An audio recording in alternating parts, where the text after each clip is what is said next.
வணக்கம். சர்வதேச யோகா தினம்.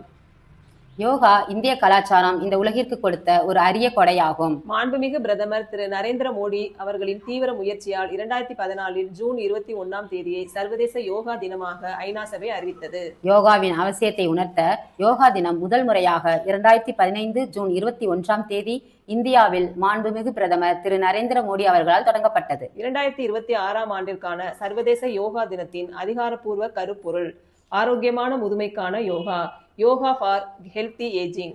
இதன் நோக்கம் வயதான காலத்தில் மக்கள் ஆரோக்கியமாகவும் தற்சார்புடனும் மன உறுதியுடனும் வாழ யோகா உதவுகிறது. உலகெங்கிலும் உள்ள மக்கள் தங்கள் அன்றாட வாழ்க்கையில் யோகா ஒரு அங்கமாக மாற்ற ஆயுஷ் அமைச்சகம் மற்றும் மை கவர்மெண்ட் போன்ற தளங்கள் தீவிரமாக விழிப்புணர்வை ஏற்படுத்தி வருகின்றன. ஆரோக்கியமான அமைதியான எதிர்கால தலைமுறையை உருவாக்க யோகக்கலையை பயில்வோம், யோக வாழ்வை பெறுவோம். அனைவருக்கும் இனிய சர்வதேச யோகா தின வாழ்த்துக்கள்.